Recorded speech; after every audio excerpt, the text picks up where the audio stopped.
We just got right to Tanu Rabbanon, but I left off right before that. Okay? Since it's potter. Omer of a kas palpali, b'yom Kippur potter. Person chews peppercorns on Yom Kippur, meaning it's inedible. Yom potter. Kas zangvilo, ginger, Yom Kippur potter. Meisvei or romem, mashinim avaraltem or losos pirio. I mean, this is regarding orlo. You should stay away from the fruit. What is it? What's the reiterate? Araltem or losos pirio? Any odeosh eitz macholu?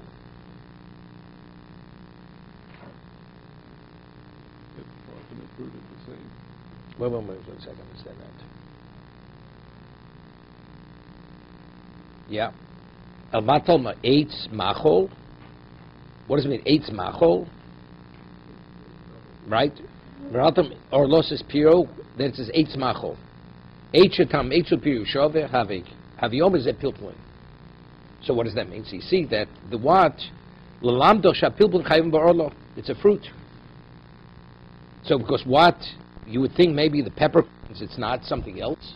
It's not class of the fruit. No, what the... Right. It's like a leaf. Like a leaf. The ain, he says, because it's low. I thought it was like a leaf. So, okay. Vein ertzol chasera klum. Shenema lo sechso kolba. It even has spices. Lokash hober tifto bar yabeshto. No. When it's this potter, when you peppercorn, that's if it's dried out because it's inedible. But if it's moist, it's edible. That's when you chayiv. That's when it's a pre. It says that the himluso, this is hops that are imported from Ethiopia. Yeah, these import from Ethiopia to Iraq. Rav Nachman lived in Bovel. He says Rav Nachman said that the hops that come from Ethiopia, this behindui, sharia, there's no halacha bishalakum, right? Because anything that you get in the raw state, the laws of bishalakum have no application to it. If a non-Jew cooks it, you can't eat it. She says it's edible. Edible, right? The same thing. If it's dry, right, then it's inedible. But if it's moist, it is.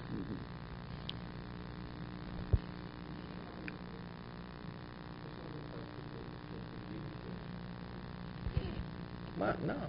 Any food item that's eaten and it's all al shulchan aruch has to be something that's served at a formal meal. Right? They say a joke, when Jimmy Carter became president, till he came peanuts was no bishalakum. When he became president of the United States, it became bishalakum. He's a peanut farmer. Okay. Torah bonon. Ochal alikanim. Potter. If you eat the leaves of reeds, you potter. Lulavi gefanim chayiv, but the shoots of a vine you chayiv. Now, what is alik gefanim? Now, what happens to a shoot? You have bamboo shoots. Eventually, it becomes a piece of bamboo. So initially, not that it dries. No, it hardens. It becomes a piece of wood. But initially, it's vegetation, and then therefore. When it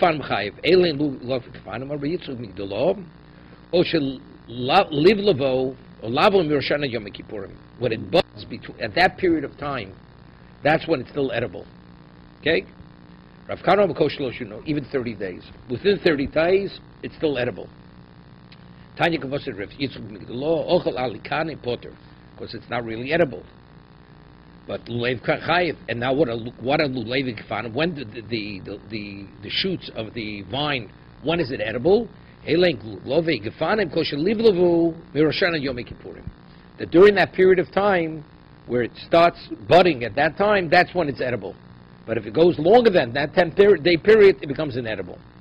So you see the same thing. There's an edible period. There's an inedible period. Says Rashi says, but if it already started to bud before Rosh Hashanah, then it's inedible because it's hard. Is there a bracha on grape leaves? If it's edible, yeah. What is it? You'd say Bar Pri Adama. because it's not the actual fruit itself. The fruit of the tree is the grape, it's not the leaf. Shoset Zero Marias, he drinks brine, or brine mixed with fish oil, potter. So it seems to be, that's not called potable. The inference is seemingly, but if you drink vinegar, because the most obvious thing the Mishnah say vinegar. You drink vinegar, you're not chayiv. It's potter. So what does only speak about Tzir Marias? Right, fish brine and salt brine. So evidently, from there it's inferred chometz is chayiv. Masisa money, Rebbe. So who we attribute the Mishnah? It's Rebbe. Who's Rebbe? The Tanya. Rebbe Omer chometz meishiv san nefesh. Yeah. So Rashi says, because a person feels weakened or parched or afflicted because he hasn't eaten, you drink a glass of vinegar, right? It puts life back into you, restores your function. So Rav Gidul Bar Nashi lectured in Nirash, Ein alocha karebi. We don't rule like Rebbe, meaning it's inevitable. It's inedible. It's not potable, therefore you're not chayiv. You're not chayiv if you drink it. L'shon v'nafki kuli alma mosku v'shosu cholos. So if he lectured, we don't look Rebbe. So next year on Yom Kippur they drank vinegar. Shomar Rav Gidul, Sir Rav Gidul heard that based on his psak, based on what he said, everybody's drinking vinegar on Yom Kippur. What? Well, we'll see. The Gemara says v'ikpit, and he was makpid. Omer Eimad Amri Ano Dievet. Firstly, he says, I said, if you drink it, you're not chayiv. I didn't encourage it. I mean, even though you said potter, you're not permitted to take anything into your mouth. L'chatchila mi Amri. Eimad Amri Ano Purta. Just a small amount. Tuv mi Amri. Eimad Amri No Chai. If it's undiluted vinegar. Mozug mi Amri. Then I say if it's diluted with water, then it's potable. You're chayiv. That's a violation of Yom Kippur. You drank something which is potable. Evidently, you have maratzim these people, right? And halach is even something shlok derech achili. You're not permitted. Midrabanan, you're not permitted.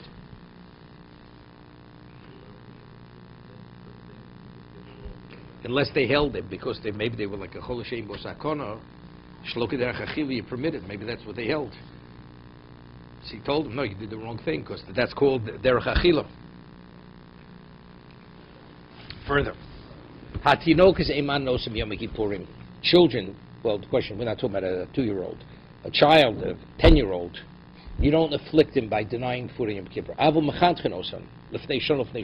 you begin training the child in bringing him into fasting, right, to acclimate him. Why? In regard to fasting, he should be accustomed to fasting. So let's take a look in Rashi, because it has relevance to the Gemara. The parent, whoever, doesn't have to deny the child food on Yom Kippur. She's smucha lepirkon. You hear this? Meaning you have the child fast a number of hours. Not only a full day fast. Stop fasting. Lifnei pirkon, before they come into their age. The age. We'll see what pirkon. Pirkon havim shloshes linekeva. It's the 13th year for a girl, meaning the 12th year of her life. When her 11th year finishes, she's in her 12th year.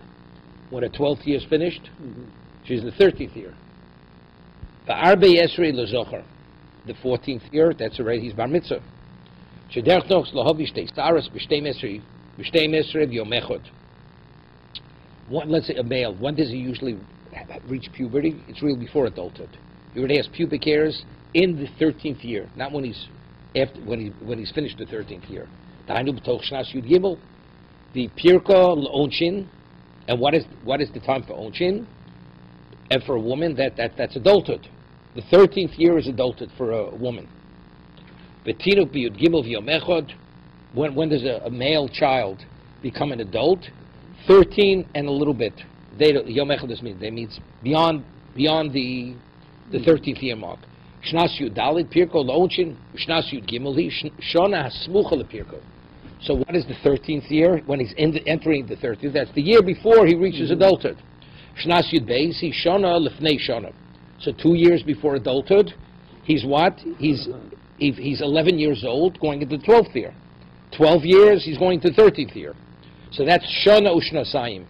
When do you start training him? A year or two before adulthood. Right? That's Shana Ushnasayim. O Lefnei Shtei Shonim. She Lefnei Shtei Shonim, Sof Lepirko, Dainu Shalosh Shonim, Lefnei Pirkon. More Porach Hashtel Lefnei Shtayim, Dainu Gimel Shonim. Because we're saying Lefnei Shnosayim. What's Lefnei Shnosayim? Before 2 years. That means already it's 3 years before you're starting. Amin Mechantel Lefnei Shona, Dainu Shtayim, Mi boy. Lefnei Shona means 2 years. Lefnei Shnosayim means 3 years. So if you already have to start training him before 3 years, you have to tell him before 2 years. Right? The Gemara asks the Kasha. First Kasha. So Gemara says, Hashtem Lefnei Shnayim, Mechanchim, Lefnei Luhu, Befnei Shona, Mi boy. Is it a question? Right? If you start training him 3 years before his bar mitzvah, so that says, and you know, so also 2 years before his bar mitzvah, right? So on that, Omer Rav Chizlo Ka'Hobachol Lohababori. So Rashi doesn't mean he's sick. The person that is weak, he has like a weak constitution, then it's 2 years. But if he's a healthy child, then it's 3 years. Okay? Hobabori. Omer Afuna Ben Ches U Ben Tes. So if a child's 8 years old, 9 years old, there he only fasts hours, not a full fast, hours. Ben Yud Aleph Mashlimin Midrabanan. When he's 10, that means he's into the 10 is what he's into the 11th year. 11 he's into the 12th year. Mashlim Midrabanan. He should fast the full day, rabbinically. That's rabbinical. Ben Yud Beis Mashlim Midoraisa. When he's 12. He should complete on 12. This is difficult. No, we don't hold that. When he's adulted, he's bar mitzvah. That's only when he's in the 14th, and when he's ben yud gimel, right? When he's 13th year. Betinokos, what about a girl?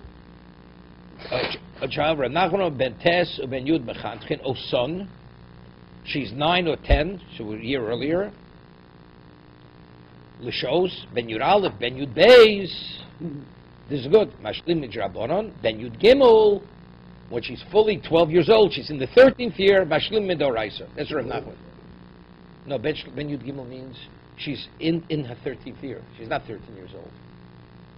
Right? Mashlim midoraisa. Ben Yud Gimel, Mashlim midoraisa. How do you read this? Betinok. Rega.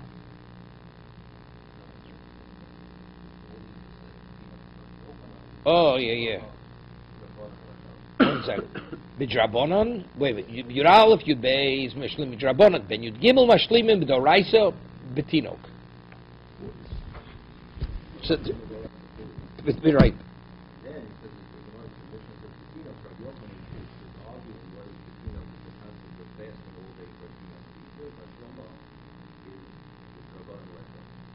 Rabban, Betinok. So Ben Yud Gimel Ashlim Midoraisa. That he's full 13 years old. Right? Rav Yochanan Amar Hashlom Rabban Aleka. There's no such thing as a child has to fast the full day. No. What, a child, is it right before full Yom Kippur? Fast Yom Kippur.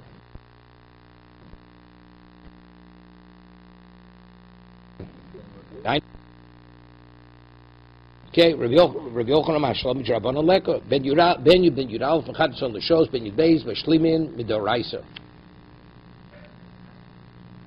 So what's Ben Yud Beis? How's that possible? How could Ben Yud Beis? He's a child. He's still cotton. 1 second. Rabbi Yochanan. Yeah, what's Rabbi Yochanan?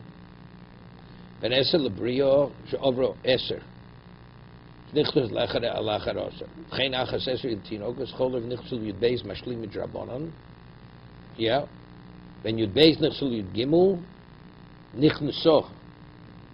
Mashlim Midoraisa. Shehi Pirkon Betinok Sabria V'chol Shavos. Because once you reach adulthood, we don't differentiate, right? Renachman Omer. Yeah. No polygon Drafuna. Ella Mar Bili Tinoks. 1 second. Mechanchen tinan mechanosel l'shos lefnei shon dai shtei shon lefnei shon dai shon shlom ren nachman l'rafun damri ikash shlom midrabonon kidu amar avagav l'tu havi chinuch bori arbo shonim bats l'chus l'mastis ukulu b'cholo hochigom mechantos l'shos shtei shonim. Okay.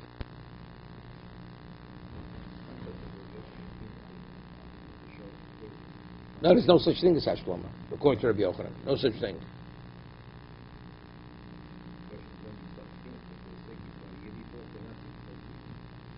Right.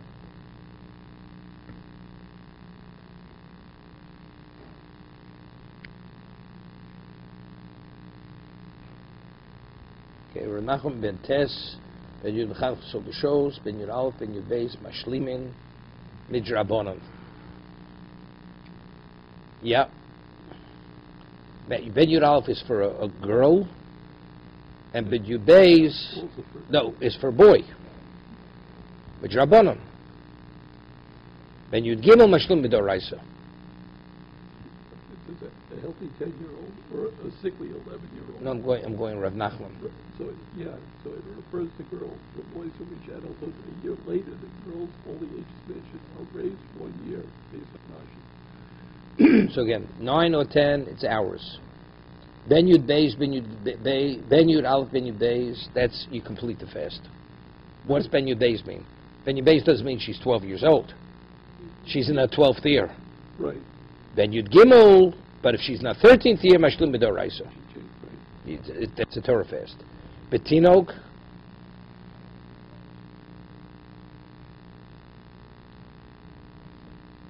how does the word Betinok fit in over here? Healthy. They're putting in the word healthy. Betinok, Healthy child. but the word Betinok means healthy child? Although they hold that we begin training a healthy child 4 years before adulthood, that you can nevertheless be reconciled with our Mishnah, which states that the training period begins 3 years before adulthood. Rashi.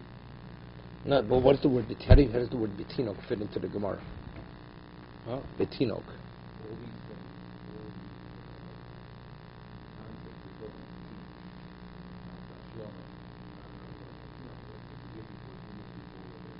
Yeah.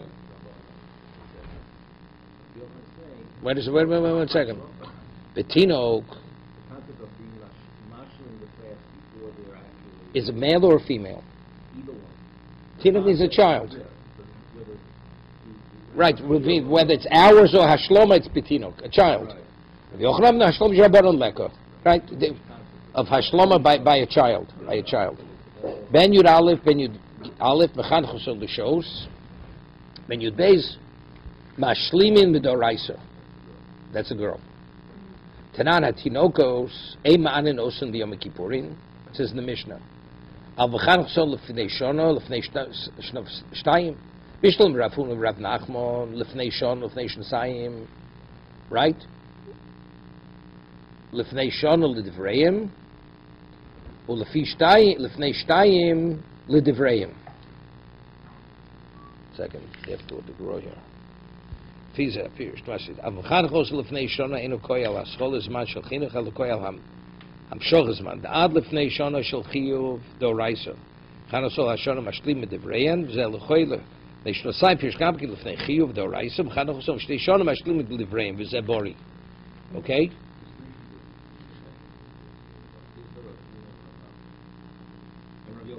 You have to go. You see the grow in the footnote. 1 second. Aleph. The Torah of Rabbi Yochanan Kasha. Of Rabbi Yochanan Ma'ishoro Shnasayim. Yeah, Ma'ishoro Somach L'Pirkan.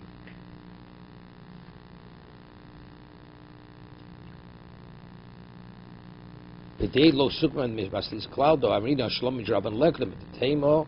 This is a chad ktonik. The Kedukum no Ralibi the Rav Nachman. Reisha b'chole v'seif b'bori Kedukum no Rav Chis nami lo sukmo.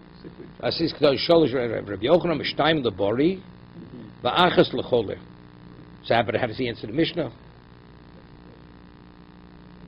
Oh, right. Rav Nachman. Lach Rav Yochanan Ma'ishon Shnasayim Somach L'Pirkan. Lo tidni l'fnei shona demash b'shtayim l'fnei shtayim shal elo emo mechan chosol shona Somach L'Pirkan b'chole. Ushtayim b'bori. Yeah, but what was the question? Rabbi Yochanan said we don't hold a mashlim by a child. So good, but the Mishnah says, you do? Yes, that's the question. Moshe was not. Kinoko came out of the Well, yeah, but what's Rabbi Yochanan said? Samach lepirkan. What's samach lepirkan? So counted what we would think a sickly child would go 3 years. However, Rabbi Yochanan, there is no Hashlama Kasha. When is the Lifnei Shalom the nation of the Shal? Yeah. Only one Kinok and shows. Right. So what's the Mar's answer? Rabbi Yochanan, don't say Lifnei Shalom, Lifnei Shalom. Shana O Shtayim, Samach lepirkan.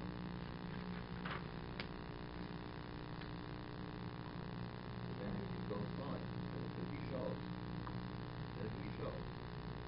Before the Mishnah, it seems that there's both shows and Hashlama.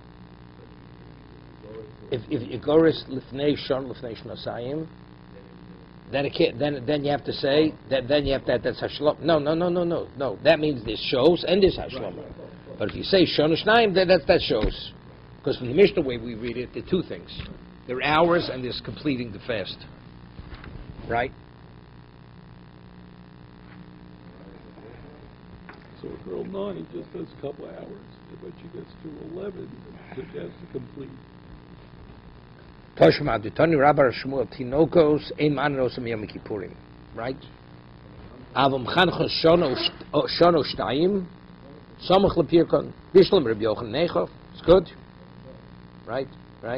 Elder Rav Huna Rav Feda Kash Amloch Rabbana Amaloch Rabbanan My Chinuch Nami Dutani Hashlama. It means Hashlama. Mikar Chinuch Hashlama because it says Mechanchim. Right, because Tanya Ezel Chinuch Ezel Chinuch Hoyerog Lechol b'shtei shows Machilos b'shalosh Shows Machilos b'arba. So you see that Chinuch is what? You just gradually bring him into it. This is a full thing. Amar Rov Barula Trei Chinuch. No, the two levels of Chinuch. First you do it gradually, hours, you train the child. Yeah. Well, there's a cheder, a phenomenal chinuch. They don't feed the kids breakfast or lunch. Chinuch. Exactly. Okay, further. Ubroshi. Let's say a woman's pregnant, and then she starts craving to eat. This is on Yom Kippur. We'll see, or let's see during the year, we'll see in a minute. Not kosher. Woman pregnant walks by a steakhouse, and she smells the steak, and when she starts craving, it's dangerous. Because if sometime she could cause a miscarriage, and her life's in jeopardy over here. Mm-hmm. So what do you do to quiet her, to calm her? Hear this? You're permitted to feed her until she calms down. That she doesn't need it any longer. She gets back to herself. I don't know if a person could reach such a state. It says you have to feed her by advice of an expert. No, of course. That's the Mishnah. If a person's sick, machil api b'kuyim. V'mein sham b'kiyin, machil oso api atzmo achil medai. If you have a doctor, we're talking about a person's not well, you go to an expert and say, could this person? But if the person, you have no expert to ask, then it's all gauged based on the patient himself. The patient says he needs it, you give it to him.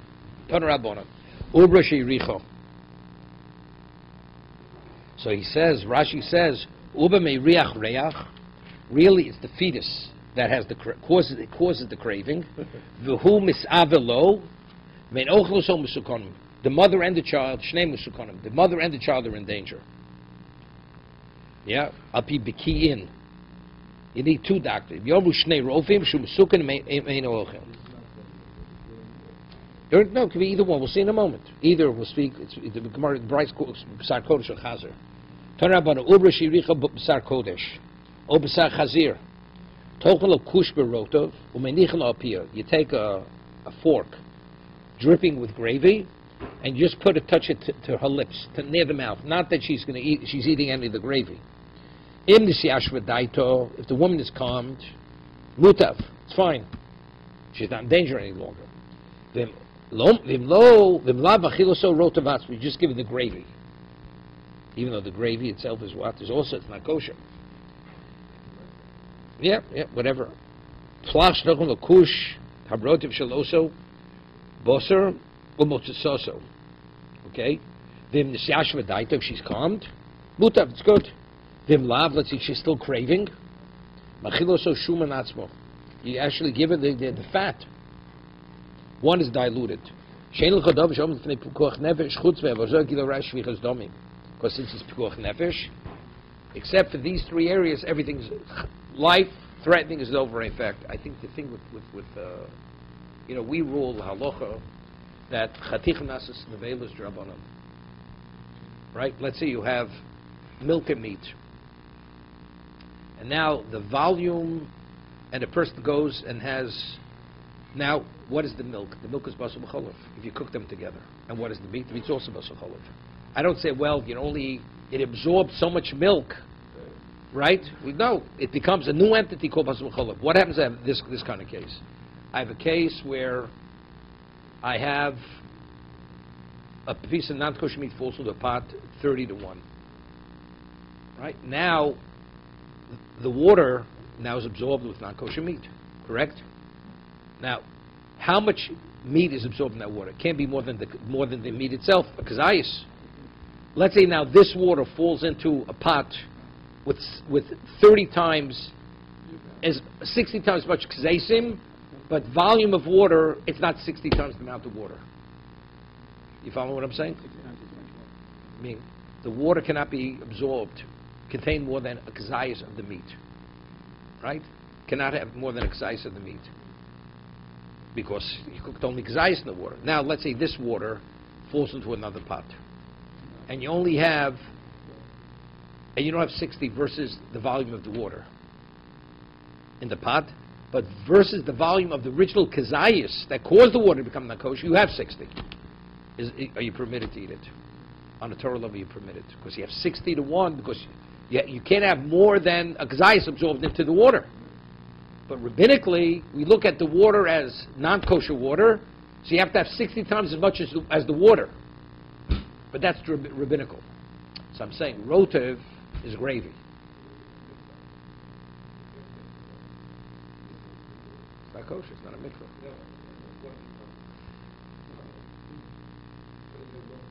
No, it's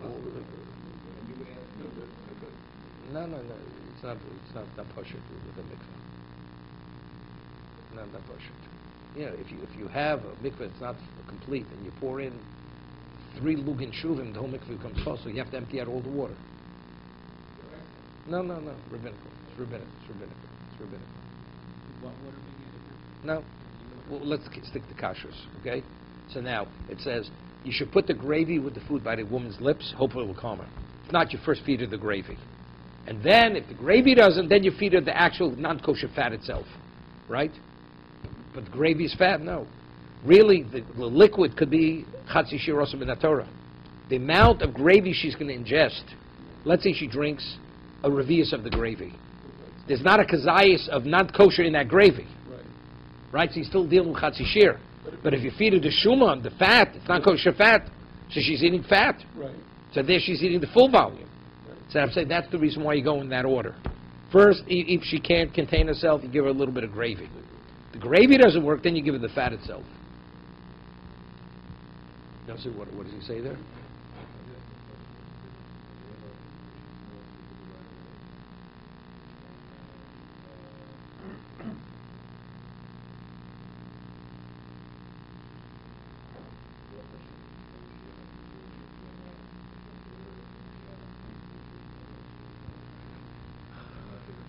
Okay, let's go further. So Gemara says, why do you feed her? Because nothing stands in the presence of pikuach nefesh except avodah zarah gilar shvitas damim.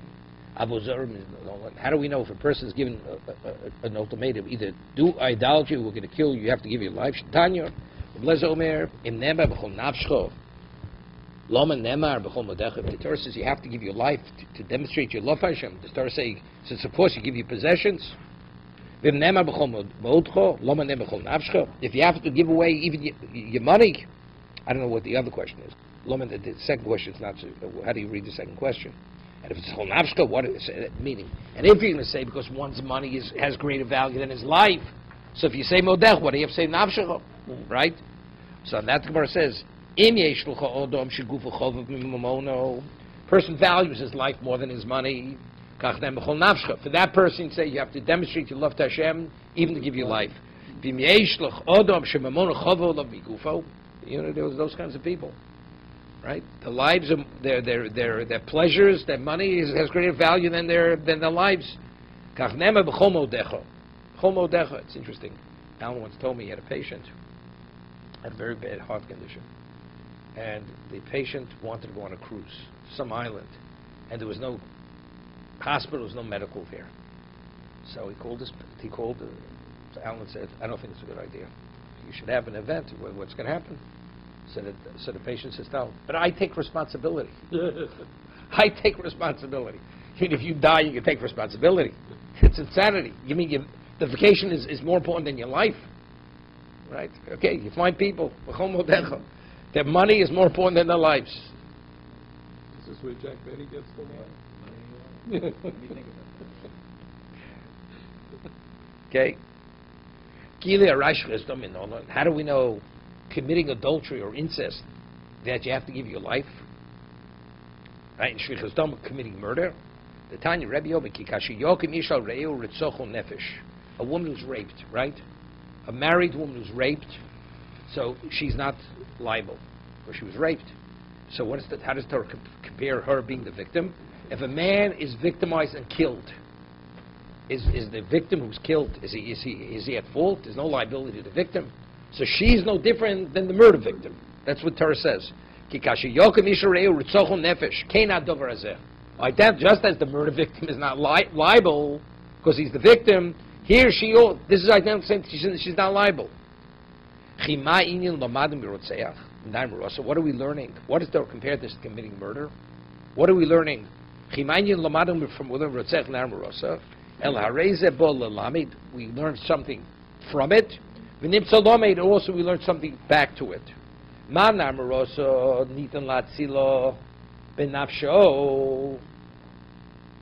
Let's say a person is raping a woman.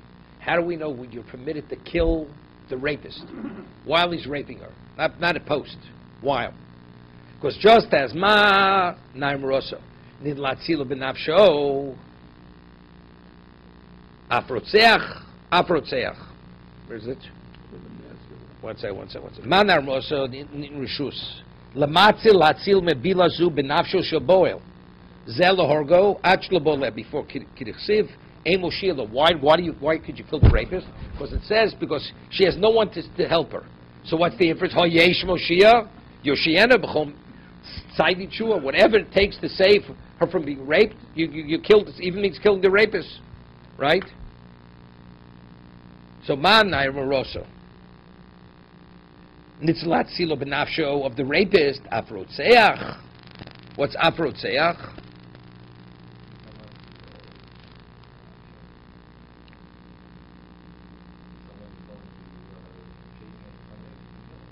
Yeah, he's eroding.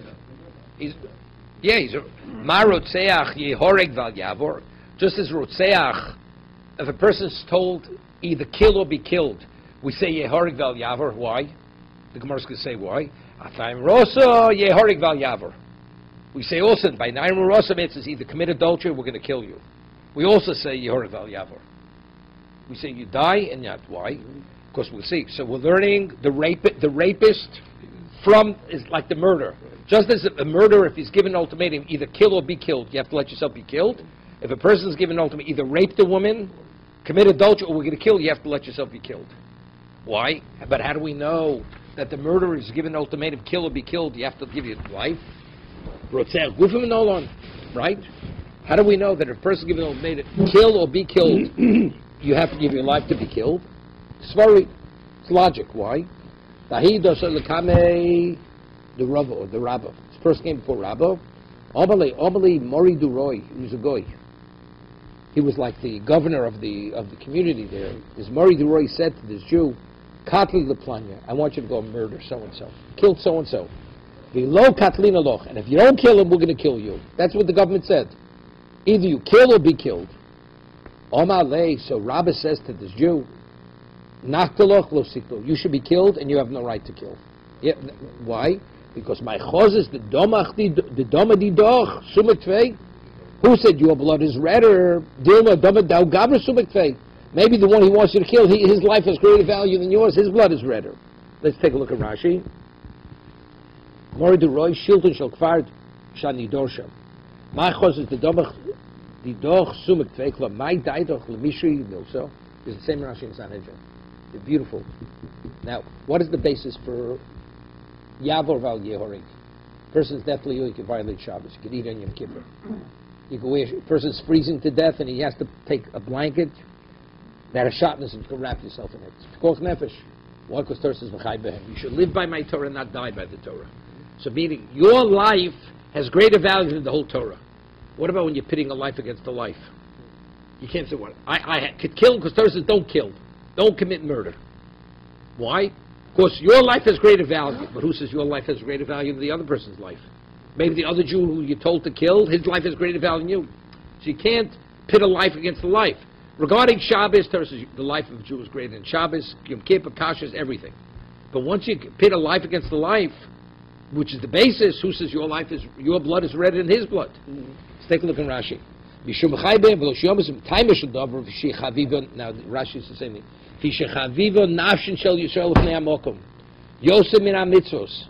The life of a Jew is more beloved to Hashem than all the mitzvos, than the mitzvos. Null the mitzvah live. But a Jew's going to be killed.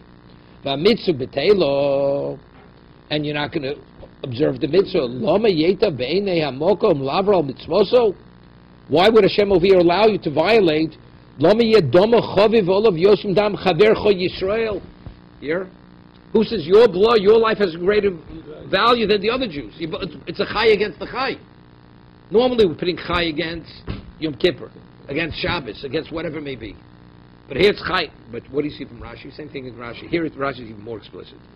He's told to kill a Jew. But it's because it's chavivin nafshe shel Yisrael. Let's say Jew's told to kill a goy. Then something else. The Jew could kill the goy. Either kill the goy or be killed to a Jew. The Jew could kill the goy. That's right. That's from Rashi. Because it's chavercho Yisrael. He says chavivo nefesh shel Yisrael. The life of the Jew is chaviv.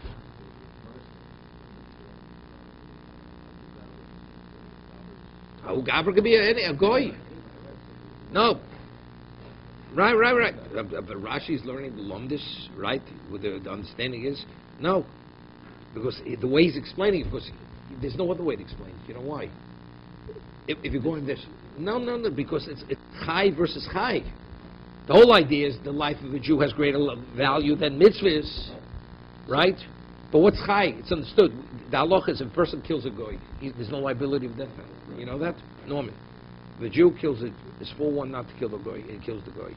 It's not put to death. Only if you kill a Jew. So automatically we know the life of a Jew and the life of a goy are not at the same level. So now you give an ultimatum, but he violated, he committed murder, but doesn't have the liability. So now you're going to say, I only said you could violate my Torah because I want you to live. But killing the goy is not like you being killed is a greater loss than killing the goy. So then the same logic would apply, like Shabbos and Yom Kippur. So therefore it's only nafshe shel Yisrael. Okay? So now we learn it back. So just as we say over there by Rotzeach, it's a svara that you have to be killed and not killed. Identically here, if a person may commit adultery or be killed, you allow yourself to be killed because adultery, you could say, is like what? It's like Shabbos. Right? It's giving your life versus adultery. But the Torah is equating adultery to what? To take the life of a Jew. Okay? How ubra the orcho, this means this pregnant woman smelt meat or food and was craving on Yom Kippur. Ostakami the Rebbe, Omalo zivu luchushalei b'yom kippuriyu. So Rebbe says, go whisper in the woman's ear, the pregnant woman's ear, that it's Yom Kippur. Yeah, whisper. Luchushalo. Bichlisho. Right? They whispered, and she regained her composure. Kibla esach halechisho, So the child stopped craving, because the craving comes from the fetus. So when Rebbe heard that, he said, "B'terem etzorach babeten yidaticha." Before I even develop you in the womb, I know you. Meaning, this child already recognizes Hashem. He stopped craving. Yom Kippur, child doesn't crave. So who was born from this birth? Nafak b'nei Rabbi Yochanan. Here, this is B'terem etzorach babeten yidaticha. The Yaticha is going on the personal, this is going on Kodesh Baruch Hu. I already recognize you before, when you were being developed in the womb. A similar, identical story. This woman is pregnant, she was craving for food, she came before Reb Chanina. Whisper in Eretz Yom Kippur, V'lo al chisha. Hear this? The Uber wasn't interested in hearing about it. Right? They didn't accept the whispering. You're ready planting, or they're ready estranged. The Rishonim are already estranged in the womb. Nafgiminei Shapsoi, Otzaperi. He was a miser. Otzaperi, Lafkia Shorim. The Tanya in Otzaperos, meaning he was a market manipulator. So he caused people tremendous hardship. That's Shapsoi Otzaperi. He created a scarcity of fruit. He bought up all the fruit like a monopoly. And he was a price fixer. Okay, we'll stop here.